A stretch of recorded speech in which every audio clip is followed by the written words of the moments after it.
So in the yesterday video lecture, we had studied about the innovation and entrepreneurship. So continuing with that topic, moving on to the innovations in the detail. So let's continue with today's lecture. So let's start with the definition, or you can say the terms related to each other. That's the innovation and the entrepreneurship, and how they are being interrelated and what they are going to work it out. So while the idea of the entrepreneur and the entrepreneurship has evolved to include the attributes of innovation and opportunity discovery.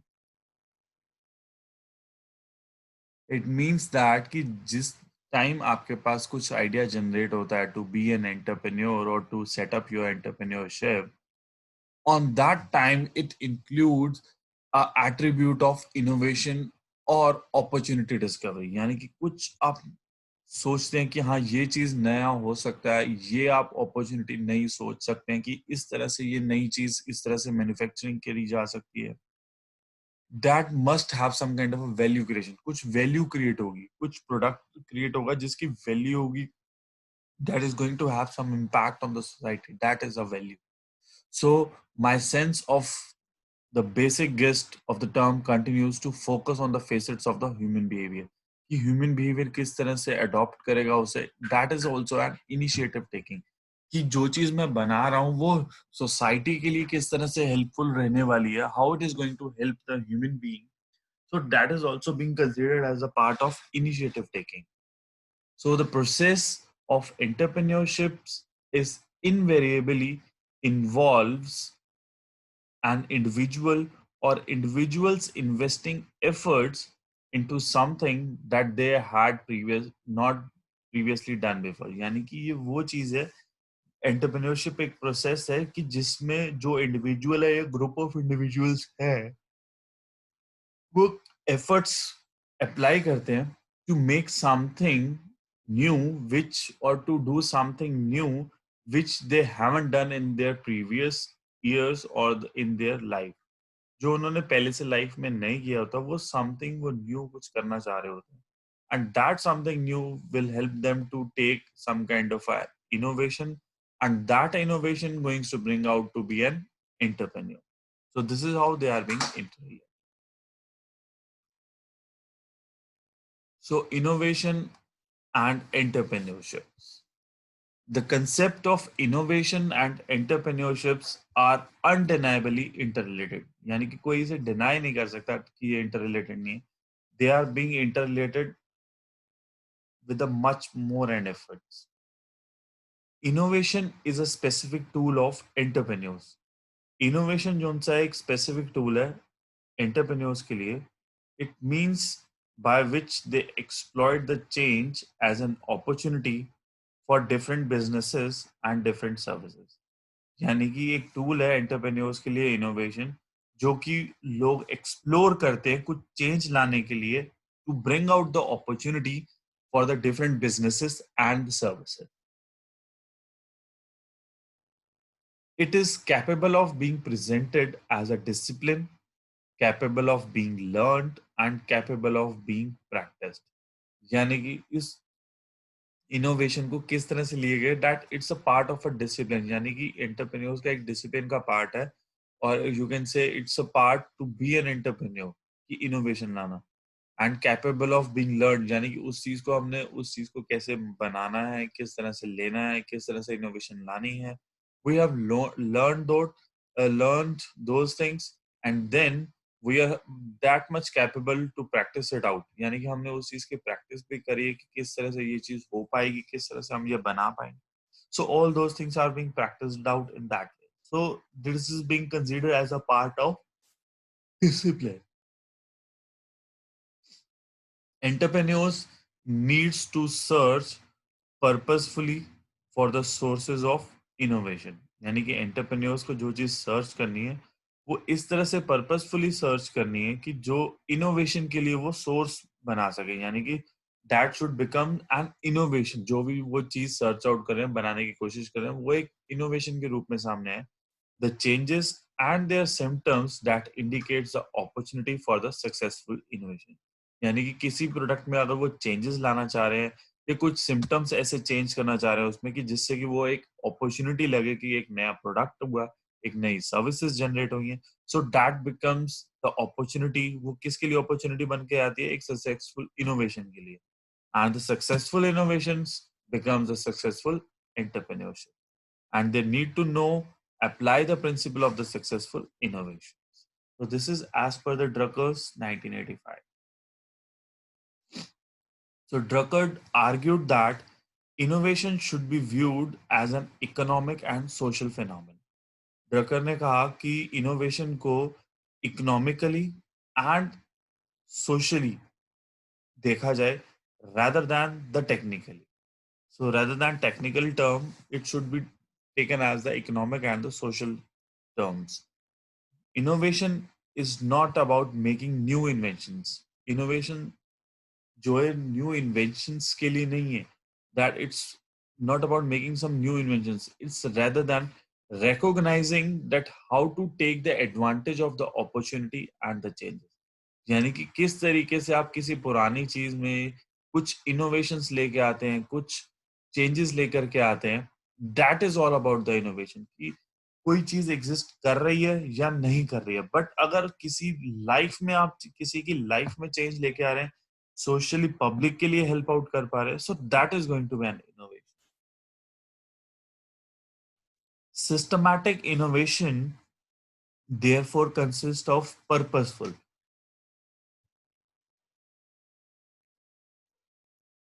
यानी systematically जो हम innovations लेकर के आ रहे हैं, जो purposeful होनी चाहिए और ऑर्गेनाइज्ड होनी चाहिए to bring out some changes. जो भी हम इनोवेशंस करें वो पर्पसफुली करें और ऑर्गेनाइज्ड मैनर में करें कि जो हम चेंजेस लेकर के आए वो सिस्टमेटिकली एनालिसिस के बाद वो एक अपॉर्चुनिटीज में कन्वर्ट हो, और अपॉर्चुनिटीज में कन्वर्ट होने के बाद वो इकोनॉमिकली और सोशली इनोवेशंस में कन्वर्टेबल हो। क्योंकि जो भी आप चेंजेस लेके आएंगे वो पब्लिक की हेल्प करेगी। पब्लिक की हेल्प करेगी यानी कि उनका काम आसान होगा, काम आसान होगा, that means you are doing the social innovation.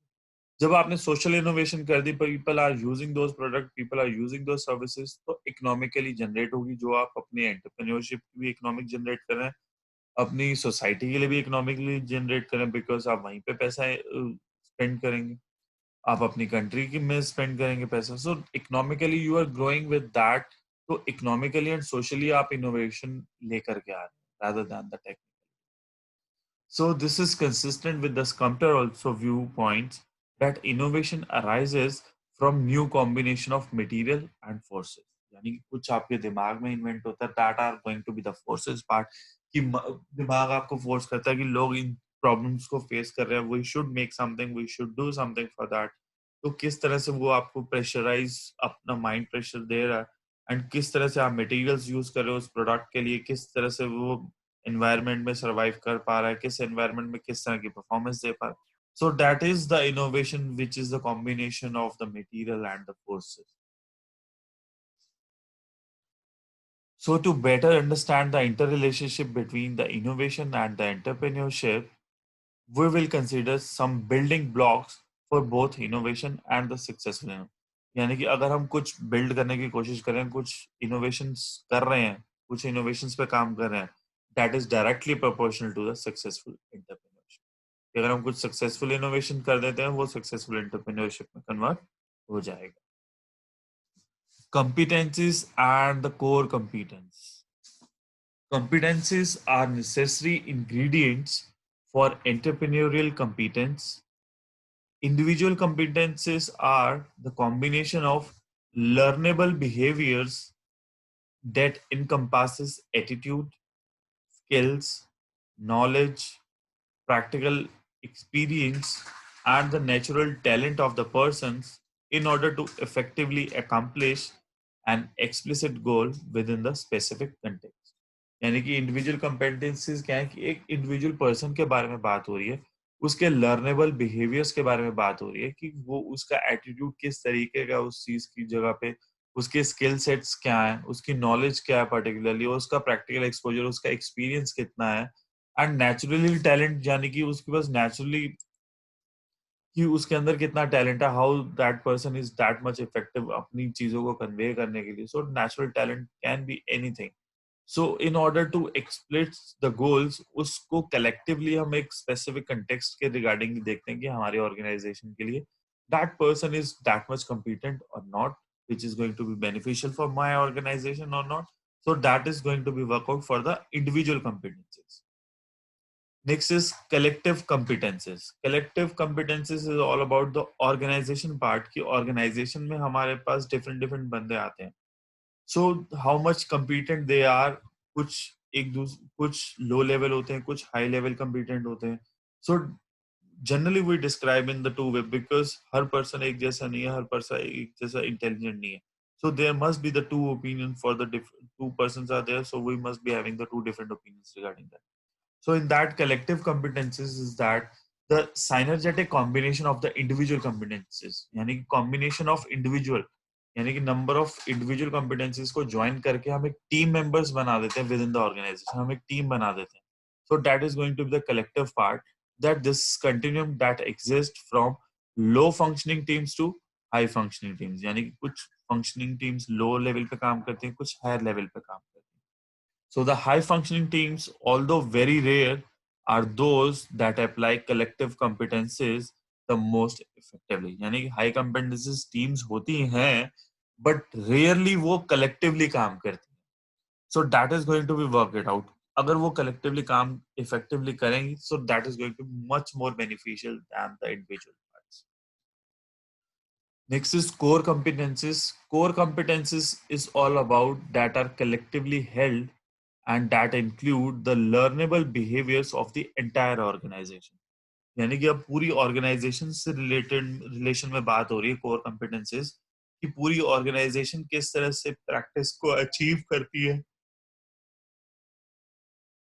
Competencies को अचीव करने के लिए वो किस तरह से रिलेशन ऑर्गेनाइजेशनल पर्पसफुल होते हैं या नहीं होते हैं, या कॉम्पिटिटिव एनवायरनमेंट में वो स्टे कर पाते हैं या नहीं कर पाते. So the core competence is all about the entire organization की पूरी ऑर्गेनाइजेशन में कहाँ कहाँ जो गैप्स हैं हमें उन्हें फिल आउट करके वहां पे हमें काम करना चाहिए सो दैट कि जितनी भी हमारी चीजें लैक कर रही हैं उन चीज को हम कम उस चीज को फुलफिल कर पाए, कि मार्केट में जो चीज हम रेडी आउट करें, जो हम अपनी ऑर्गेनाइजेशन का कॉम्पिटेंट लेवल रेज करें, अपने प्रोडक्ट का कॉम्पिटेंट लेवल रेज करें, कि मार्केट में हमारे कंपटीशन में कोई खड़ा ना हो सके. So the core competency encompasses, core competency क्या चीज इंक्लूड करके रखती है, knowledge, skills, technology and create unique customer value. यानी कि कस्टमर के लिए हम ऐसी चीज रेडी आउट कर रहे हैं जो यूनिक है, किसी और पर्टिकुलर प्रोडक्ट में नहीं है, या अपने कॉम्पिटिटर्स लेवल में वो सबसे ऊपर है. So that kind of a competence level should be there. So organizations need to identify what core competencies they need to cultivate in their precious human resources in order to meet competence level that arises above the competition. यानी कि organisations को क्या करना चाहिए, identify करना चाहिए competence level लोगों में फाइंड आउट करना चाहिए, आइडेंटिफाई करना चाहिए और उन्हें कल्टीवेट करना चाहिए, यानी कि उन्हें नॉलेज देनी चाहिए, उन्हें इस चीज को हिस्सा बना लेना चाहिए अपनी ऑर्गेनाइजेशन का, कि जितने भी ह्यूमन रिसोर्सेज, जितने भी लोग हमारे यहाँ काम करते हैं, उनको एक कम्पिटेंट लेवल, यानी कि जो बेसिक लेवल जो ऑर्गेनाइजेशन का एक कम्पिटेंट लेवल है उस स्टैंडर्ड तक उन्हें रेज करें, सो दैट कि वो मार्केट के कंपटीशन में भी बहुत अच्छे खड़े हो जाएं और जो चीज वो काम करे वो एक कॉम्पिटिटर लेवल, एक कम्पिटेंट लेवल की हो.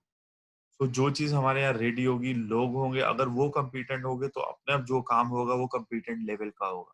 So that's why we need to set out, we need to complete the fill the gaps of the human resources, कि जहाँ पे वो चीज लैक कर रहे हैं उनमें वो चीज लर्निंग बिहेवियर के थ्रू उनमें वो चीज अप्लाई करी जाए, उन्हें वो चीज दी जाए, so that they can market के लेवल पे वो कम्पिटेंट लेवल पे खड़े हो. The three test to identify the core competence. हम किस तरह से टेस्ट कर सकते हैं core competency. First, core competence provides potential access to the wide variety of markets. यानी कि core competence क्या है कि markets के accordingly potential provide करे कि access कर सके, वो ज़्यादा से ज़्यादा market में अपनी access कर सके, ज़्यादा से ज़्यादा market में वो अपने products, अपनी services को लेकर के जा सके. So that is going to be the first core competence. Second core competence should be significant contribution to the perceived benefit of the end product. यानी कि जो end product हमारा ready हो रहा है, that जो सेकंड जो एंड प्रोडक्ट हमारा रेडी हो रहा है, वो चीज मार्केट में जाके लोगों के बेनिफिशियल के लिए खड़ा हो. That should be having the significant contribution. लोगों को जिस पर्पस के लिए वो चीज ले रहे हैं, वो जो पर्पस सॉल्व करे, वो लोगों की हेल्प आउट करे उस काम में, वो लोगों का जो पर्पसफुली वो परचेज कर रहे हैं, उस पर्पस को वो फुलफिल करे. So that is going to be the competence level. Finally, a core competence should be difficult for the competitors to imitate. Finally क्या है कि जो प्रोडक्ट हमारा रेडी हो या जो सर्विसेज हम दें अपने कस्टमर को, उसकी कंपटीशन लेवल में दूसरा कंपटीटर हमारा खड़ा ही ना हो सके. So that competition should not be there. So this is how we are able to test the core competency. Entrepreneurs must access their organization individual competencies to better understand how to fill the competency gap and build collective and the core competence. यानी कि entrepreneurs को access करना चाहिए about themselves and their organization itself कि individual competencies वो किस तरह से वो बेटर कर सकते हैं, एंड अंडरस्टैंड दैट कि जो जहाँ पे लोग लैक कर रहे हैं उस competency gaps को वो फिल करें और एक कलेक्टिवली कोर कॉम्पिटेंसीज पे काम करके लोगों को भी बनाएं और अपनी ऑर्गेनाइजेशंस की भी कैपेबिलिटीज को बनाएं. So this is all about that innovation part competency levels. So moving ahead, that elements of innovation. Matthews and Brugman identified the following 12 elements of the innovations, and they argued that innovation is the best understood by the first examining each of the following elements. So innovation degrees that the 12 elements that are going to be taken up. So first one is incremental innovations, incremental part. These are the small scale improvements on what is already being done, often with the invention to improve efficiencies, to reduce cost, or improve products or the services offered. अभी तक क्या है that कि ये small scale improvement यानी कि small small level के हम अपने प्रोडक्ट्स में, अपनी ऑर्गेनाइजेशंस के, अपनी सर्विसेज में इंप्रूवमेंट्स करते रहते हैं कि जो चीज अभी तक हम कर चुके हैं, what is already being done, जो अभी तक हम कर चुके हैं, उसमें इंटेंशंस रखते हैं कि इसमें कुछ और इम्प्रूव किया जाए, इसकी कुछ एफिशिएंसीज और इम्प्रूव करी जाए, किसी तरह से हम इस प्रोडक्ट की कॉस्ट को रिड्यूस करें, कुछ इसमें मटेरियल इम्प्रूव करें, कुछ इम्प्रूव करें उस प्रोडक्ट्स और सर्विसेज में जो हम लोगों के लिए और अच्छे से ऑफर कर पाए. So both Six Sigma and Learn are well regarded managerial quality improvement programs that explicitly target the removal of many types of organizational waste and the variability. यानी कि Six Sigma, generally there is a Six Sigma program also for the students to learn out the things which are going to be beneficial for the organizations. So this going to help out to improve the quality improvements program which is going to target the refusal of many types of organizational waste. यानी कि किस तरह के organizational waste कर रहा material को वो उसे remove करता है and variability लाता है. So this incremental innovations can be used to differentiate products for marketing purpose. यानी कि ये incremental product क्या है कि market में differentiate करने के लिए market में different products लाने की बजाय वो उस product में innovation लाते हैं and उसे purposefully market out करते हैं. So this is how it is going to be the incremental innovations. Next is evolutionary innovations. Evolutionary innovations involves doing new things for existing customers and markets, and also doing things that extends products offering to new customers and the new markets. Evolutionary innovations क्या है that involves new things यानी कि नई चीजों को लेकर के आता है फॉर द एग्जिस्टिंग कस्टमर्स, जो उस चीज को ऑलरेडी कस्टमर्स एग्जिस्ट कर रहे हैं उस चीज के, बट वो समथिंग न्यू लेकर के आता है उस मार्केट के अंदर. And this is also being done the things to extend the product offering, यानी प्रोडक्ट ऑफरिंग में वो इंक्रीज करता है for the new customers also and the new markets also. यानी कि this is basically about something new innovation. So exploratory यानी कि कुछ नया इनोवेशन आप लेके आ रहे हैं जिसके कस्टमर को मार्केट में डिमांड है, कस्टमर्स हैं ऑलरेडी, बट हम उस चीज की इनोवेशन अभी कर रहे हैं. सपोज कोरोना वायरस की वैक्सीन चाहिए, कस्टमर्स आर देयर, बट जैसी अगर मेडिसिन आती है, so customers are already exist, markets already exist करती हैं, but something new is being created. So that is the evolutionary innovation. Next is revolutionary innovations. Revolutionary innovations are when businesses pursue new products. Business जो है वो new products pursue कर रहे हैं, यानी कि न्यू प्रोडक्ट्स पे वो काम कर रहे हैं, बिजनेस पे काम कर रहे हैं, कस्टमर्स पे काम कर रहे हैं, मार्केट्स पे काम कर रहे हैं कि कौन क्या नया प्रोडक्ट्स हम बना सकते हैं, क्या नया बिजनेस पे काम कर सकते हैं, कौन हमारे नए कस्टमर्स हो सकते हैं, क्या हमारी नई मार्केट्स और बन सकती हैं. So impact of these types of innovations can be much higher than from either incremental or the evolutionary part. यानी कि अगर हम रेवोल्यूशनरी पे काम करेंगे, कुछ हम नया जैसे कि ऑफलाइन मार्केट चलती थी, सर्टेनली ऑनलाइन मार्केट्स आई तो एक रेवोल्यूशनरी इनोवेशन हुआ कि एक नई चीज ही डेवलप हो गई, एक नया मार्केट ही पूरा डेवलप हो गया जहां पे आप अपनी चीजें लेकर के आ सकते हैं. यानी कि अगर कोरोना वायरस वैक्सीन आती है तो क्या एक न्यू प्रोडक्ट आ गया, रेवोल्यूशनरी प्रोडक्ट आ गया, पूरी पूरी मार्केट ही पड़ी है इसके लिए. तो so a new product is there, revolution लेके आएगी मार्केट के अंदर की सबके लिए वैक्सीन अवेलेबल है. So this is a kind of a revolutionary innovation. In बिल्कुल ही something new we had created up, something new business, something new customers हम और लेकर के आ रहे हैं. अभी तक जैसे कि हमने कल वीडियो में देखा था that बांग्लादेश ने एक चीज करी that they had taken out the small amount loans for the people. 500 का लोन, 1000 का लोन, 2000 का loan. So that was something कि उनके customers नए निकल करके आए. So that was revolutionary innovation कि something new we had created, something differently created कर लिया जिससे हमारी नई चीज डेवलप होगी, नए customers आ गए, नए markets generate होंगे. So this is going to make a huge impact rather than the incremental and the evolutionary innovations.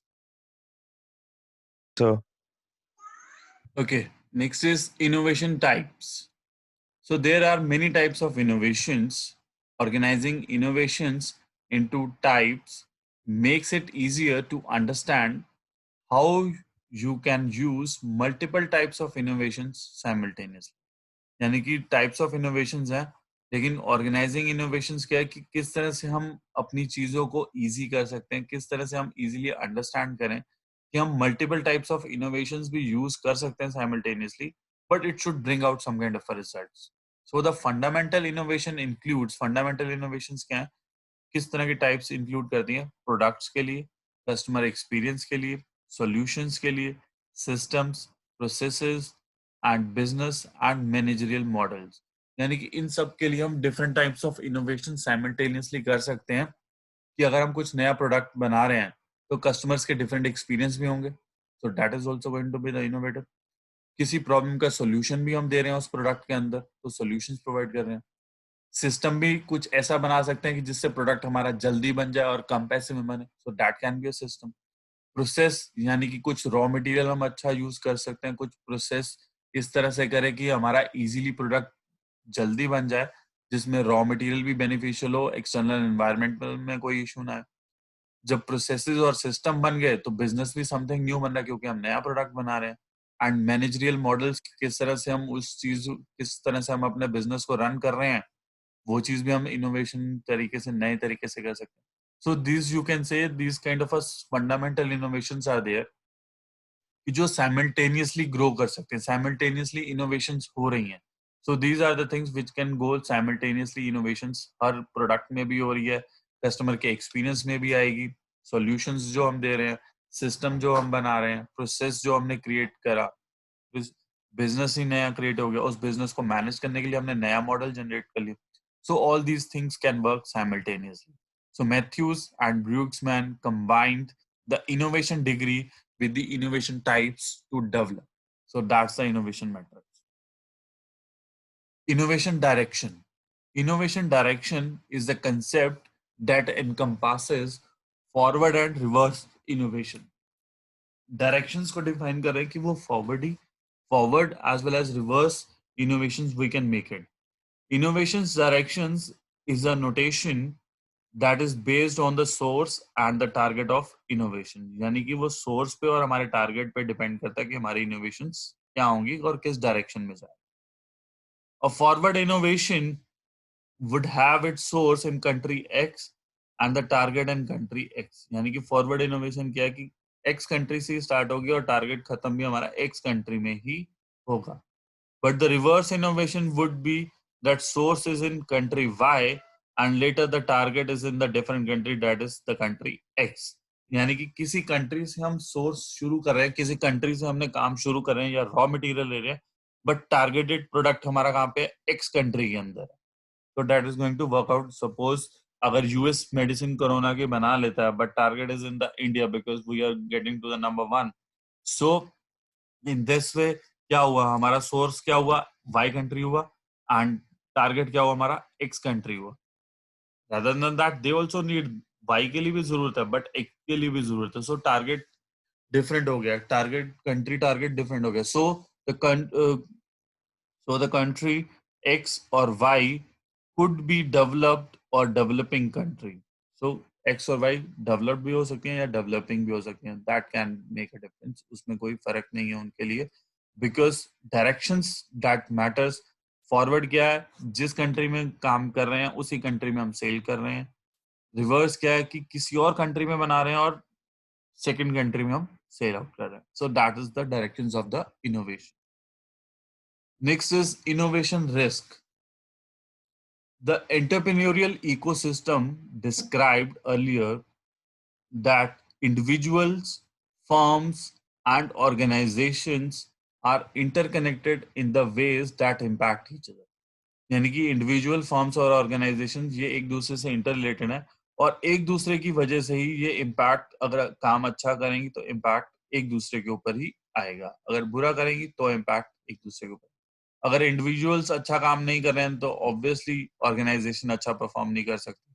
अगर इंडिविजुअल्स अच्छी परफॉर्मेंस दे रहे हैं, अच्छा काम कर रहे हैं, तो ऑर्गेनाइजेशन भी अच्छे से काम करेगी, अच्छे प्रोडक्ट्स प्रोड्यूस करेगी. सो that is inter related.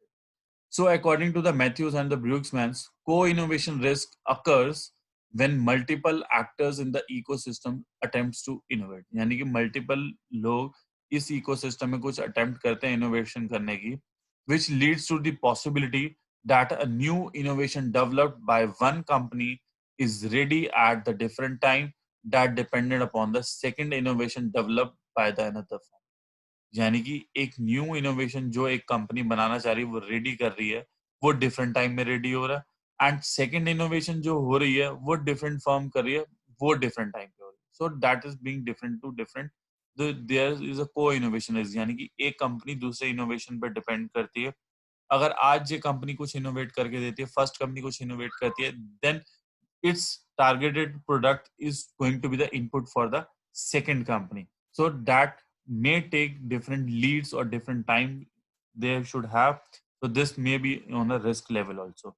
For example, it can be disastrous for a computer hardware company to release a new product that is dependent upon the new software. यानी कि कंप्यूटर कंपनी है, hardware product zone सा है वो release कर दे, बेच दे, but वो dependent किस पे, एक सॉफ्टवेयर पे, तो वो हार्डवेयर बिकेगा नहीं, क्योंकि जब तक वो सॉफ्टवेयर उसमें डलेगा नहीं तो वो हार्डवेयर वर्क काम नहीं करेगा. So if the company is developing that software does not make it available on time, अगर वो टाइम पे अवेलेबल नहीं करेगा तो वो हार्डवेयर कंपनी के लिए भी रिस्क खड़ा हो गया. So that means they are being inter related to each other. कि अगर हार्डवेयर जो सा काम करेगा वो तो सॉफ्टवेयर की वजह से ही काम करेगा, अगर हार्डवेयर रेडी है सॉफ्टवेयर रेडी नहीं है तो then also it's not useful.